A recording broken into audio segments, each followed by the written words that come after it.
Hey everyone, welcome to Behind the Scenes.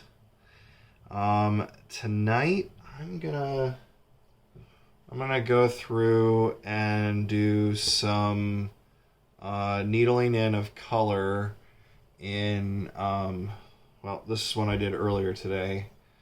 A hitch cover that I made, but I just kind of wanted to go through the process of actually putting in color into these grooves. Now, how I made this is I actually cut the plate on my CNC router and then welded the post on. The post was drilled just in a drill press with the right size bit, which I think, I can't remember what size bit that is. But anyways, for a 2-inch hitch. Anyways, I handful of years ago did these as a fundraiser, and I've had a handful of people since then ask for me to make some new ones and sell them to them. So I'm gonna kind of continue my fundraising effort for this. Welcome to my office, by the way. It's an absolute disaster right now because there's so much Halloween stuff in and around me. I've got control systems, pneumatics, all kinds of stuff. So anyways, let's needle in color, and I'll kind of talk through the process here. I got 2 of them that I am going to work on. So the color I'm using, it's just red and black. It's enamel paint. I've got these little needle bottles, and I got them off of Amazon. But yeah, they work good for this. And literally all I'm going to do is just needle in the color into the open cavities. So, yep. Now, I used to, with these hitch covers, I used to anodize the aluminum when I did this before. This time I actually I did a polish of the aluminum, and the video was a total disaster because I couldn't get my audio right for live, so that's why I don't do live anymore, at least with me on live. Editing is a wonderful thing, but anyways, I decided to polish these this time instead, something a little different. And then actually I'm going to clear coat these with a clear coat from Eastwood is the company that makes the clear coat for raw metal. So needling in the color and then gonna clear coat it with a raw metal clear coat, and that will be that. So I'm sorry if you can hear the rub on the metal, but yeah. And so literally what I'm doing here is I'm just literally just dragging the needle around the edge to make sure that the edge gets a good coat. All the edges get a good coat, and then I just fill in the middle, and I'm literally just kind of like just pulling the color in the middle and letting it kind of, as it dries, it'll actually create kind of like a curved edge. And color filling. I'm needling in the color, but it's called color filling. That's what I was looking for in the beginning. Anyways, I just needle it in, kind of make a pool, and eventually it'll be a nice, kind of create nice curved edges. It won't be that kind of real strong corner like they are from the machining process. So I might need to get a big towel. My needle's starting to get, needle ends need a little cleanup. So in this one, the shoe is black and the feet are red. If you're curious, it's the St. Jude, it's the logo for the St. Jude Memphis to Peoria run.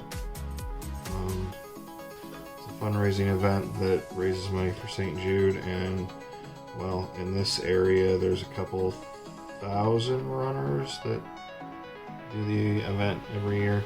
Not the Memphis one. Memphis one's like a couple hundred people, but anyways,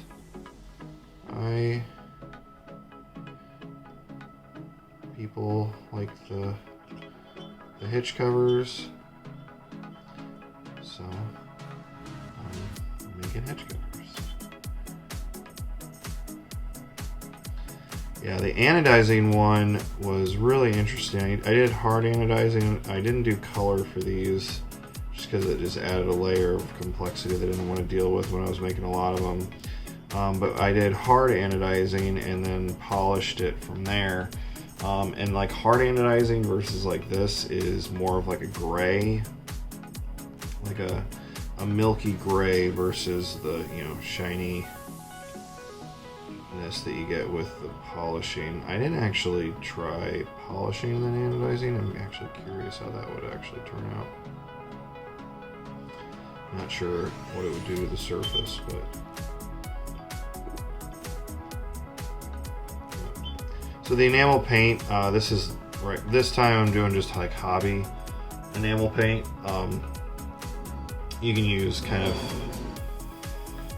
any enamel paint that you want, really, as long as it's decent enamel. I've also used like Sherwin-Williams enamel paint. That works too. Take the towel here really quick.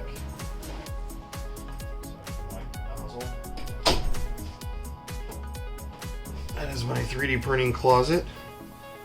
Just bought a data list, Project Red data list. I'm excited.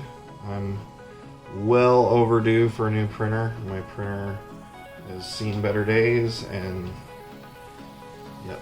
So I'm gonna be here in a couple weeks getting a new printer, which I'm kind of excited. I originally was going to go with Prusa, but I am a huge fan of the Duet 3D firmware setup that they have, which is kind of has the web interface built in. I just like it. And Prusa didn't have that. Project Red did. And so I went with Project Red.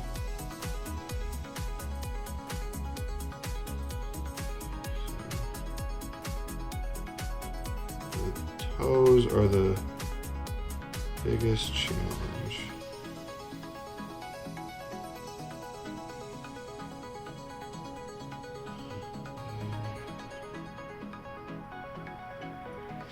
One thing with the polished aluminum is the reflections are throwing me off.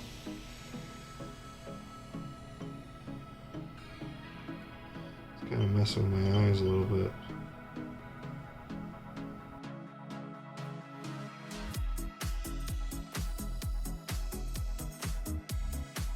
Sweet. All right. That is one, and it's done. That's pretty much it. Just fill it with color, and then like today, I did this one this morning, like 8 hours. Let it sit-ish.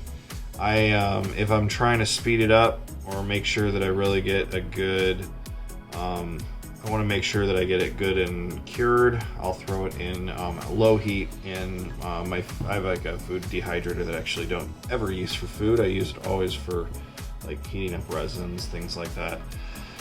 That's what I'll use to kind of fast cure it. You just got to be careful. You don't want to do it too fast. You'll get ripples in your enamel. So, all right, I'm gonna kind of fast go through this other one and catch you guys on the other side.